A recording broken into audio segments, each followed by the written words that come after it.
ദാവോസിൽ നടന്ന ലോക സാമ്പത്തിക ഫോറത്തിൽ സംസ്ഥാനത്തിന് വൻ നിക്ഷേപ നേട്ടമെന്ന വാദവുമായി മഹാരാഷ്ട്ര സർക്കാർ 30 ലക്ഷം കോടി രൂപയുടെ നിക്ഷേപ ധാരണാപത്രത്തിൽ ഒപ്പുവച്ചതായി മുഖ്യമന്ത്രി ദേവേന്ദ്ര ഫട്നാവിസ് അറിയിച്ചു. എന്നാൽ ഈ കണക്കുകളെ ചോദ്യം ചെയ്ത് പ്രതിപക്ഷം രംഗത്തെത്തിയിരിക്കുകയാണ്. സ്വിറ്റ്സർലൻഡിലെ ദാവോസിൽ നടന്ന ലോക സാമ്പത്തിക ഫോറത്തിൽ മഹാരാഷ്ട്ര സർക്കാർ 30 ലക്ഷം കോടി രൂപയുടെ നിക്ഷേപ ധാരണാപത്രങ്ങളിൽ ഒപ്പുവച്ചതായി മുഖ്യമന്ത്രി ദേവേന്ദ്ര ഫട്നാവിസ് പറഞ്ഞു. तर मला सांगताना आनंद वाटतो की महाराष्ट्रातल्या वेगवेगळ्या भागात आलेली इन्व्हेस्टमेंट आहे. काही नवीन क्षेत्र देखील इन्व्हेस्टमेंट करता खुले झालेले आहेत. വ്യവസായം, സേവന മേഖല, കൃഷി, സാങ്കേതികവിദ്യ എന്നിവ ഉൾപ്പെടെയുള്ള മേഖലകളിലായി ഈ നിക്ഷേപങ്ങളിലൂടെ 40 ലക്ഷം തൊഴിലവസരങ്ങൾ സൃഷ്ടിക്കാനാകുമെന്നാണ് സർക്കാർ വിലയിരുത്തുന്നത്.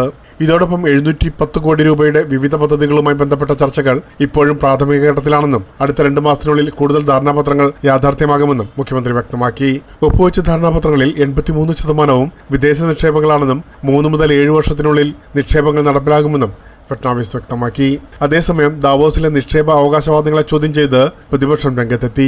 30 ലക്ഷം കോടി രൂപയുടെ ധാരണാപത്രങ്ങൾ എന്ന മുഖ്യമന്ത്രിയുടെ പ്രഖ്യാപനത്തിൽ വ്യക്തത വരുത്തണമെന്നാവശ്യപ്പെട്ട് മുൻ മുഖ്യമന്ത്രി പൃഥ്വിരാജ് ചവാൻ ധവളപത്രം आവശ്യപ്പെട്ടു. आणि प्रत्येक वेळेला तुम्ही इतके लाख कोटी तितके लाख कोटीचे आकडे सांगता.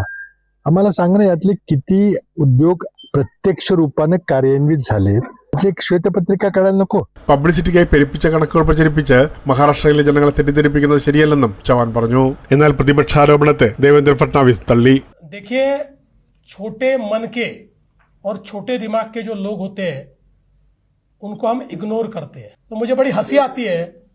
और कुल मिलाकर वो 70-80 हजार करोड़ के एमओयूज यहाँ पर कर गए और हम 30 लाख करोड़ के एमओयूज जब करते हैं तो जलन तो होना स्वाभाविक है. നിക്ഷേപ പ്രഖ്യാപനങ്ങൾ യാഥാർത്ഥ്യമാകുമോ എന്ന ചോദ്യമാണ് ഇനി രാഷ്ട്രീയ ചർച്ചകളിൽ നിർണായകമാകുന്നത്.